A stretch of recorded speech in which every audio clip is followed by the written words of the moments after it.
What's up, everybody? TGIF Friday, July 24th, Friday. I think tomorrow I'm going to the beach. Maybe I'll go hiking, I don't know. All right, let's recap. So another day, market down today. And we had some disappointing, I guess you call it disappointing earnings from Intel. It was not so much the earnings, it was that they're going to have a delay in manufacturing their new chip.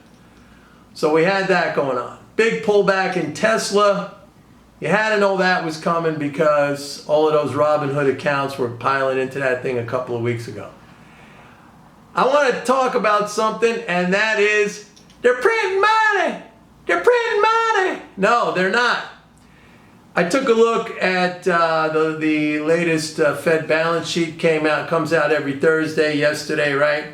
So now reserves in the system, that's the money printing, the reserves, the money printing, down $658 billion from the peak on May 20th. That means the last 9 weeks they have unprinted almost $660 billion. Where's all the outcry on that? Where's everybody screaming unprinting of money? I mean, you only hear it when the Fed is doing monetary operations that add reserves into the system. Then they're going crazy. It's all over the place. It's on zero hedge. It's Peter Schiff. They're printing money. They're printing money. Jim Ronder. They're printing money. Ray Dalio even. Come on, you got these supposedly legit, smart, very smart people on Wall Street. What do you hear now? Crickets. I don't hear anything. 660 billion. It's the lowest level in 5 months. Unprinting. And actually, the stock market is still very close to all-time highs. So I told you before, like the way to determine and very clearly see when these are wrong arguments is when, you know, you only hear one side of the story. And then when the other side happens and you don't get the expected reaction, and then it's not surprising that you don't hear the outcry the other way, because they only want to promote the idea when it fits their dogma, when it fits their ideology, when it fits their mythology, right? But how many times have I said you gotta go against that? You gotta go against ignorance. Now, I'm not saying that's a timing device, obviously, but like I said yesterday in my video, you concern yourself with determining basic conditions or going against kind of the madness of crowds. That's how the big money is made. Then you manage that position. Anyway, let's go over some other stuff. The deficit now at 2.3 trillion. That is down 150 billion from 3 weeks ago. And that's because tax collections, right? So the deficit has shrunk. It's 2.3 trillion. That's still, you know, historically large on a nominal basis. It's about 10.7% of GDP, but I'm using the Q1 GDP numbers. When we get Q2, I mean that the deficit could end up being close to like 20% of GDP. But anyway, here's the thing.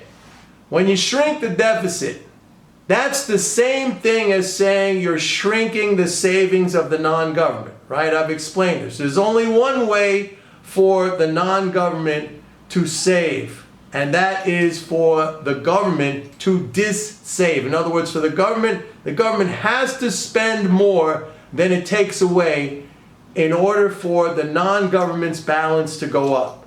So when the government's balance, when its deficit starts to shrink, what that means is the non-government's positive balance starts to shrink. So you could think of this as in the last 2-3 weeks, the government has removed 154 billion in savings from taxes that were taken over that period of time.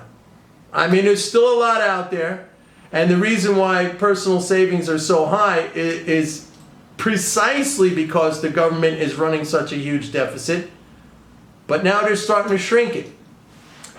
So next week, we come to the end of some of these fiscal supports. I've been telling you about this, all right? And unless Congress comes up with something, and McConnell, he's having a problem getting the Senate Republicans to agree, all right? So, I don't know. And whatever agreement they're going to come up with, I highly doubt we're going to see the $600 a week supplemental unemployment insurance benefit payments. It's going to be something like 175 or 200. So you're going to see the spending rate slow down. And it's coming at a time, like I said yesterday, we got virus spikes, we got new closures, we got the rollback of reopenings. You know, most of the economy is, we're running far below capacity. You got millions of people out of work, jobs that have been lost permanently, businesses that are out permanently. I'm not a gloomy guy. But like I said, like my job here is to forecast conditions.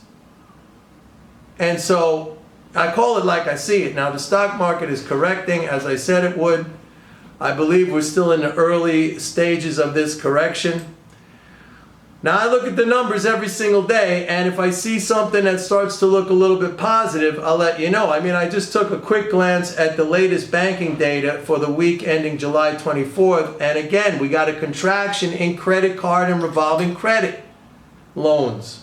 So what's that? A demand stall, a consumption stall. We got to pull back in real estate loans, although the week before it was up quite a bit. Auto loans flat. I mean, that's the first week, I think in about 9 or 10 weeks, that we have seen auto loans, no growth. All right? So even the banking data right there is some stuff that I wasn't too happy to see. But I'm going to go over all this stuff over the weekend, as I always do.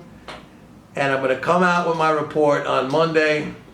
So if you don't have it, if you're not signed up for it, go to my website, pitbulleconomics.com, and sign up for a 30-day free trial of MMT Trader. By the way, another very weak close in the US dollar.